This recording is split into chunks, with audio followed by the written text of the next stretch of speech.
Welcome to the Paige Trippin' Podcast. I'm Paige, the nervous system coach, mom of four, and the creator of emotional fire drills. This is your safe space to unlearn the pressure, reconnect to your body, and remember who you are underneath it all. We're not stuck, we're just dysregulated. Let's trip. Welcome to the Paige Trippin' Podcast. You're not broken, you're just dysregulated. You're not stuck. You're just dysregulated. You're not crazy. You're just dysregulated. That is really all this episode is about. It is the truth behind our nervous system. It is my story and why I'm here to spread this message. I am Paige Tripp. I'm a former educator, mom of four, as you heard in my trailer.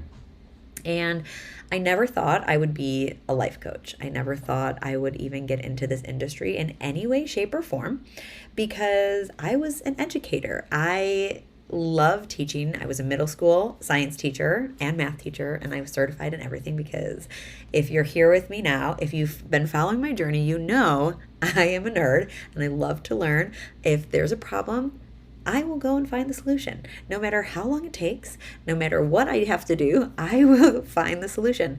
And I won't give up until I do. And that is why I have so many certifications and why I'm here today. So really quick, the story of my life. And you're going to hear my bunny in the background. She is jumping around. She's just got a haircut. And we have an Angora.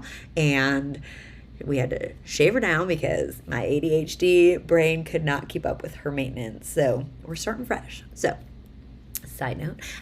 Anyways, I am a mom of four. I always wanted to be a mom. I always loved, that was like anytime someone asked me, what do you want to be? I'd say a mom. And people are like, no, but like what job? And I'm like, a mom. I want to be a mom. That's it. I just want to be a mom. And I always thought I was going to be good at it. And I struggled in school, didn't know I was ADHD until I was 35, I think, 35, 34. And it was a long journey.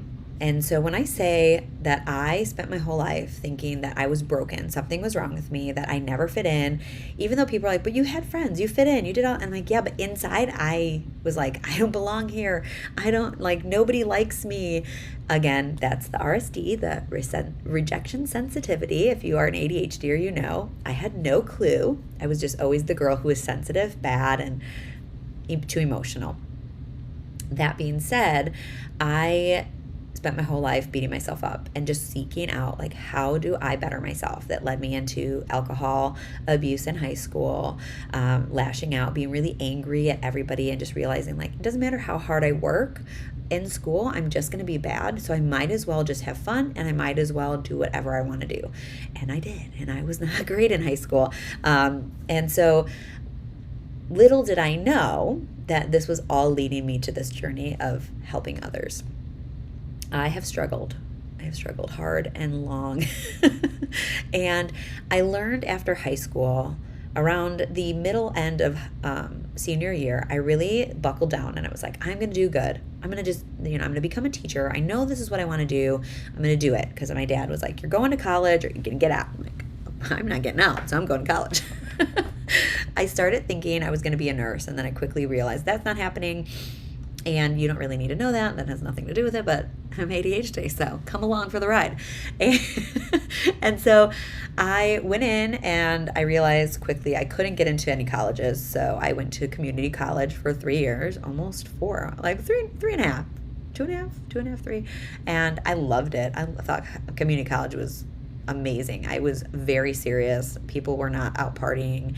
So I got into education and I got certified as a math and science focused teacher with all my other endorsements.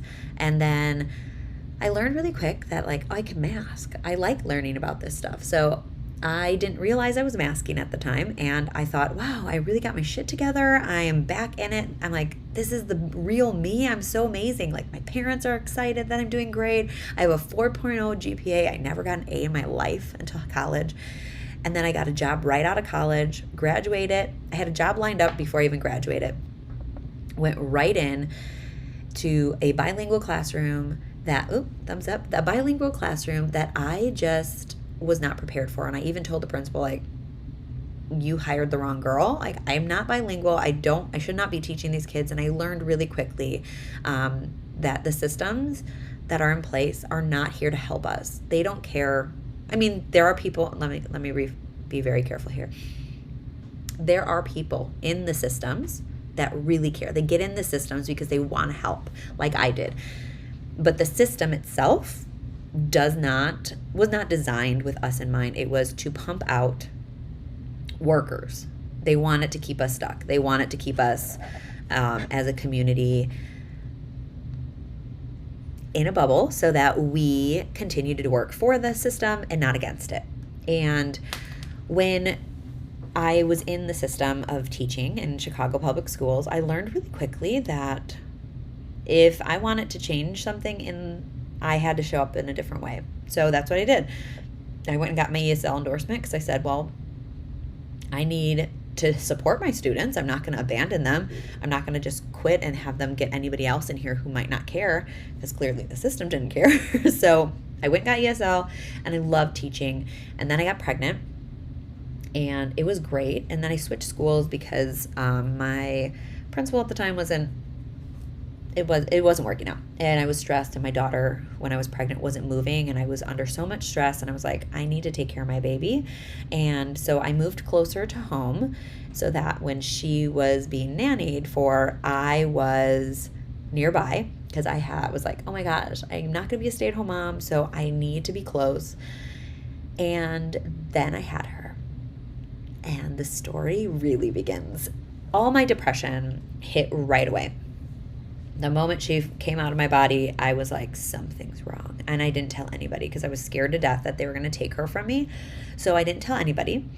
And I just remember thinking, I just want to be alone. I don't want anybody to talk to me. Like, I couldn't wait for my husband and her to go to the nursery so I could be alone. And then it was just like, she had lots of health issues. So she was like colicky. She had allergies. She wasn't sleeping. So I wasn't sleeping through the night. Then was going to work with 90 plus, 100 plus kids a day. And I was struggling, and I didn't get help for about a year. I was having nonstop panic attacks on the way home and to work. I was so dissociated from my body that I would get to, at one point, like, she was at one of my friend's house for a day, and then my mom would take her to work.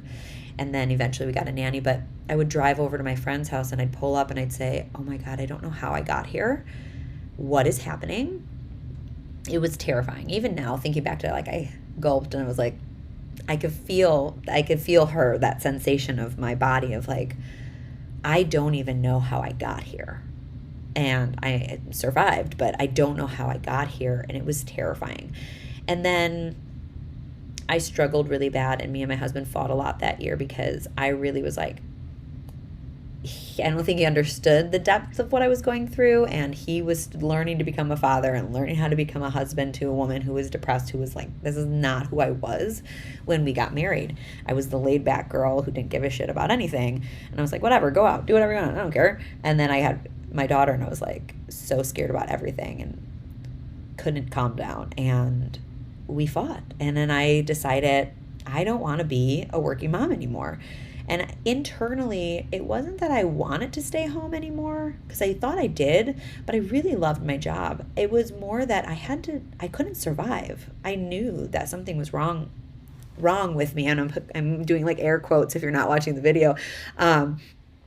Something was wrong with me. I could not keep my house clean. I was doing the necessities, but I was drowning. I was from lack of sleep, depression, ADHD symptoms that I didn't know were ADHD symptoms.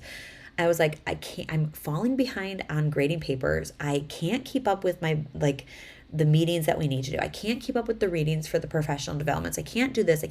I felt like I was in water, and just my nose kept coming up. And I was like, oh my God, if I breathe in, water's coming in. And then I'd choke for a little bit, and then I'd get back up, and I was like, okay, I can breathe again. So eventually my husband agreed, and I was like, we're in a safe space. I can stay home. We were living above my parents. I was like, if it doesn't go well financially, we have the safety of being in my parents' house, and then I can go back to work if I need to. But let's try it for a year and see what happens. And I've been staying home ever since. Then I got pregnant really quick with my second, unexpected a little bit. And then I was sick for about 6 months with her. Depression hit again. And it was like hit after hit. I stopped doing things for myself because I never not worked. I was working since 13, 14, probably 10 actually, babysitting. But I've been working my whole life. And then I went from non-working. It was just like hit after hit. And that's when I stopped doing things for myself. I stopped hanging out with friends. I stopped buying things, and it got worse and worse and worse. And anyways, fast forward to about 2017, 2018.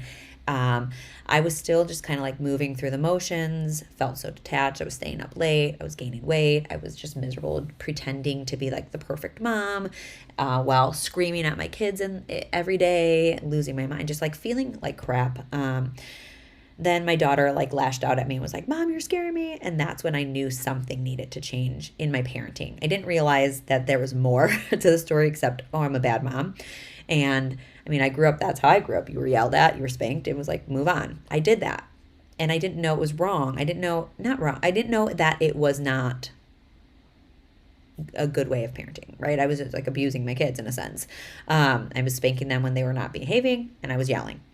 To me, that doesn't feel good. I'm like, what am I teaching them? That like when people don't do what we want, we yell at them and hit them? Like, I don't want my kids to be like that. So I learned really quick. I was like, okay, we're done. I'm not doing that again. And I didn't know how to change, but I knew, and because every time it would start, she would start having these big meltdowns, I would feel like I was being attacked by a lion.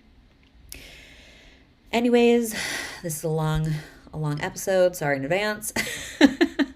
But I was like, what? Something's missing. So that's when my parents then started getting divorced, and it triggered like abandonment issues. It triggered nobody likes me. You know, me and my parents got in arguments.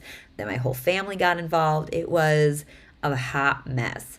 And that experience, although I don't ever want to experience that again, and although it caused me a lot of heartache and pain, and I feel still some days that my whole life is just gone, you know, like what I knew what was family, what I knew what was life was just over. It's done now.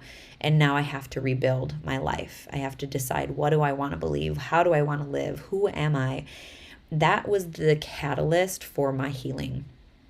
And I really deep dived. And then me and my husband had marriage issues, and it was like, are we going to stay together or not? And it was like every single part of my life had to die for me to find myself.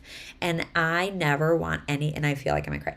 I never want anybody to have to get to that point that you lose everything to gain yourself. Sometimes it has to happen. But my goal is to support this world and show everybody that we're not broken, and that it's time for us to take our power back, and that we can experience these life-altering experiences that, yes, mine might not be as dramatic as other people's, but internally it was. And I was a very codependent woman, and realizing that I spent my whole life giving to other people and never even knowing myself was traumatizing to me. And so I started with one being like, I'm just going to start doing things for myself. What do I want to do? And I was like, I always wanted to do yoga. So I did yoga. And then I started to be like, oh, wait a minute. I feel something different in my body. After I would leave yoga, I'd be like calm. And I was like, I'm never calm. So this is interesting. And then I was like, you know what? I'm going to be a yoga teacher. I'm going to just like learn about it. I didn't even want to teach it really. I just was like, I just want to learn about yoga. So I'm going to do this certification during COVID because it's cheap. So I did it. And then while learning that, I was like, there's a piece here that I'm very curious about. I would do yoga moves and I'd feel like I couldn't breathe. And I had developed asthma, and I started researching breath because they kept talking about, oh, your breath is pranayama. It is your life force. And I was like, what the frick does that mean? I don't even like, what? Okay. I couldn't do like the ocean sound. I was like, what? Like the way they were teaching it, I was like, this is really cool because it's such a beautiful, rich experience when you're learning like the traditions behind everything you're doing. And it's like, wow, this is so beautiful. But the nerdy science in me was like, how though? We're missing a piece in society here that like we need to teach this to everybody in a way that doesn't scare them, doesn't overwhelm them. How do we make this like more attainable for everybody, because it's so important. And that's what I started researching, and I got breath work, and then I found Reiki, and then I found Ayurveda, and I found all of these things, but there was still something missing. The piece would be like, I'm on my mat, I'm in my meditations, I'm in my morning routines, and I feel good, but how do I move this through my day? And so I started playing around with my own ideas, and that's when I started developing emotional fire drills. I was like, I need to not do this. So how do I stop myself? And it all started with just quickly like breath work throughout the day. I would do every 2 hours of breath work, or just do like 20 deep breaths. And then I was like, okay, that made me feel good. Okay, I'd kept that up. And then I was like, okay, I have to repeat something in my head, because I started really understanding the mindset work, but my body still didn't feel safe because my daughter would start screaming. I'd start feeling like, I'd be like, okay, but remember, it's not my job to fix her emotions. It's my job to hold the boundary and be a safe place for her. But I wasn't safe for myself. And so then I was like, okay, well, what's missing? And I started researching more, and I found the nervous system, and I got trained in nervous system training. And I was like, whoa, okay. Now, how do we combine these two? How do we bring about this cohesiveness? Because everywhere we're going, I was going into therapy, even with like couples therapy, my own therapy, listening to things my kids were doing in therapy. And I was like, this is great. Like, we need a space, but what is the actual goal? Like, how am I getting from here to there? Because I keep hitting the wall and going back, hitting the wall and going back. And excuse me, that's where nervous system is. You keep hitting that brick wall and you're hitting your nervous system. So what happens is, from 0 to 7, we develop our nervous system, what I like to call our life manual. Our nervous system is learning from 0 to 7 how you are supposed to survive in the world. So depending on who your parents are, depending on how you grow up and what you're taught, you are taught how to live in your life. That's why I was yelling at my kids and I was spanking them, because that's what I knew. That's what my nervous system said. When you're crying and you're screaming and you're yelling, you're throwing fits, your parents are going to yell at you. You're going to get a spanking. You're going to get sent to your room.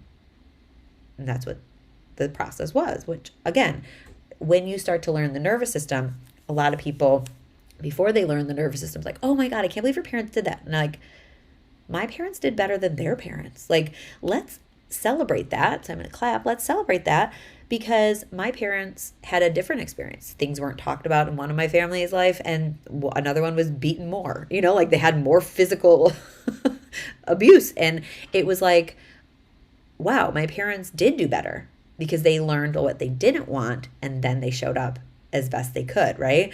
And I did better than my parents, and my kids are going to do better than me, because as we evolve, we start to learn what's right and what's wrong, what doesn't work, what does, and we adjust. Now, we can take it further if we know our nervous system. And so that is where we are here today. That's why we're here, is because the brick wall you keep hitting on your journey is your nervous system. So your manual can only allow you to go so far. So it's called a range of tolerance. And so what that means is your body and your mind and your experiences can only go as far as you know, as you've been conditioned, right? So you can you might be able to sustain it for a while, but most times when you're not sustaining your regulation, you go back into the old habits, because your nervous system is so simplistic. It just wants to feel safe. And so in order for it to feel safe, it needs to do what it knows. So that's why you keep you start dieting, then you go back to the old ways. You start doing exercise, you go back to the old ways. If you're not consistent, if you are not continuing it, even through the mess, your body's like, okay, well, we know we need something. What are we going to do? And they go, turn right back around and head back to what's known. And that is what it is. So you're not stuck. You're not broken. Your nervous system just gets dysregulated and then seeks safety through what is known, even if it's not healthy. So that's why you keep picking the same partners. You keep doing the same, going back to drinking or smoking, or because your nervous system has not fully been conditioned back into has not been conditioned into a new state of being. So we want to get that nervous system on board with the mindset and the body. So we are building safety in the body rewiring the mind at the same time. And that's what my program is all about. It is about taking you on a 5-step journey. It's 6 weeks long, where we balance the nervous system, we identify the mindset, we bring them together, we create structures, we stop the stories in their tracks, and it takes about 6 weeks for your nervous system to be rewired.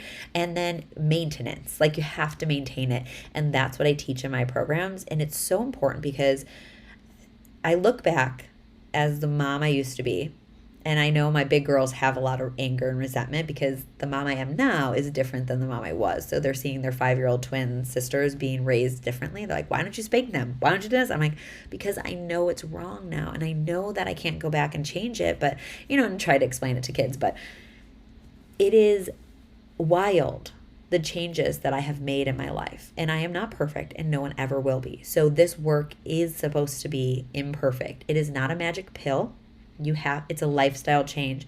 It is learning how to work with your body, your energy, and your mindset. It is flowing with the world around you and knowing that it is safe to be messy. It's safe to mess up, and you know what to do to bring yourself back into alignment and make things right.